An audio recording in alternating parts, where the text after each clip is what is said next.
Maggie Falvey. In this episode of In the Kitchen with Realty Austin, I want to show you how to make my favorite recipe of all. My grandmother, Siti Fronya, her favorite Baba Ganoush recipe. Siti means grandmother in Lebanese. So let's start, it's yummy. Here are the ingredients you want to put together and all the utensils for doing your Baba Ganoush the Lebanese way.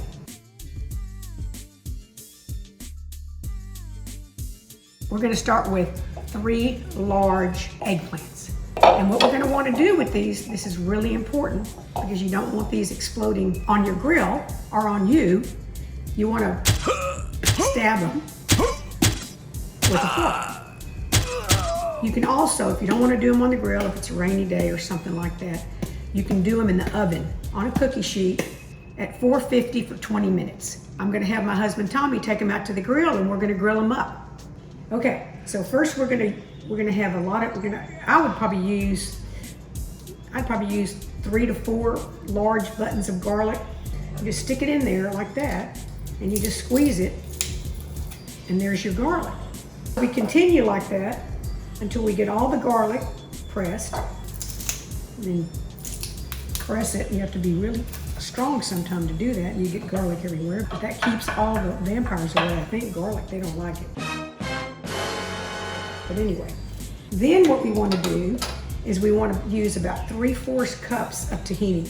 And then you want to garnish it with chopped parsley and this wonderful olive oil. I'll show you how to do that later. And salt and pepper to taste. And we're going to do some jicama in case you're gluten intolerant. And these wonderful siete tortillas. They're awesome. They're gluten intolerant. The way my grandmother used to do it, the really way the Lebanese do it is with the Lebanese unleavened bread. And I'm going to show you a YouTube of her in the 50s and the 60s of her flipping that bread and making that unleavened bread. It's really a great video. Now I've got this jicama here, and I'm going to use this to dip my Baba Ganoush with because I don't usually eat gluten.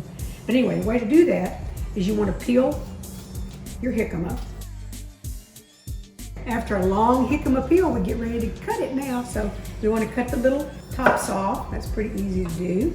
Then we want to cut that in half like this. And then you can start cutting your jicama.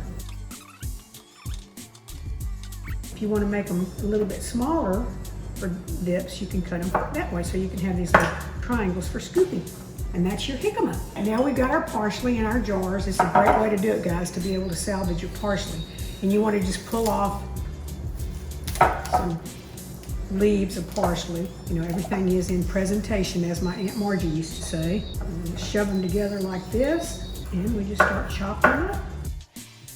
And my mother used to say you have to hold your mouth right, so hold your mouth right while you're doing it.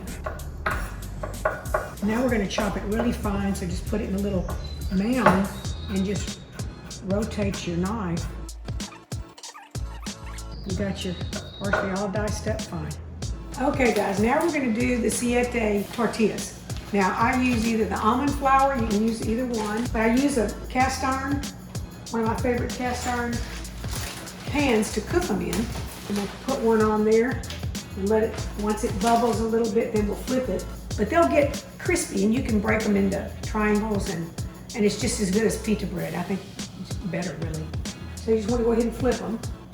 And once it's done like that, then we'll put it in the plate and we'll cover it so it stays warm. And that's the way you do it. Okay, now we're gonna look here and look at that yummy roasted eggplant. Now we got our eggplants off the grill and they're still a little bit warm, so you have to be a little bit careful with them. But you want to just go ahead and slice them open a little bit here. And then just your skin pretty much comes off. Just sort of spread it out like that.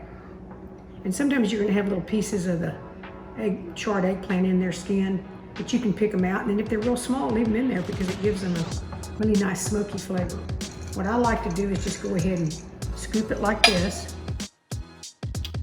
And you can feel it when it's hardened. It's not, that's where the tip is, so you don't want to mess with that. Now that we've got our eggplant scooped out of the shells or out of the skins, we want to put it in a colander and strain all the water out. We're going to do that. That way it won't be too watery because it sweats. Okay, now that we've strained our eggplant, I always like to put it in a really pretty bowl. And this one's got flat edges here, and it's easier to mash it. So I like to use this one, and then you can leave it in there and serve out of that. It's great. So we'll just mash it. And if you feel any little hardened pieces like that, you want to just pull them out of there. And then we're going to add the rest of the ingredients. So we've got our crushed garlic. We want to go ahead and add that. And then we want 3/4 cup tahini. So it's probably going to be about 4 tablespoons. 4 heaping ones. I don't like to measure. Okay, now we're going to mix it around. Add a little salt and pepper. Use Himalayan salt. Then you can taste it and make sure it's okay. And then fresh ground black pepper. And then stir it around. And then come back for our taste test. Okay, now we're ready for the taste test, all garnished and ready to go. So I'm gonna grab me a little slice of jicama, give me a little scoop here, and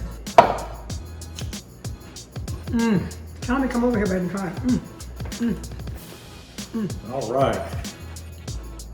He's making a lutni. One of my favorites. Lutni is like a scoop in bread. Lutni means scoop in Lebanese. It's the bread we use. Thai bean. Thai bean. Extremely Thai bean. Fantastic, a double dip. You're not supposed to do that.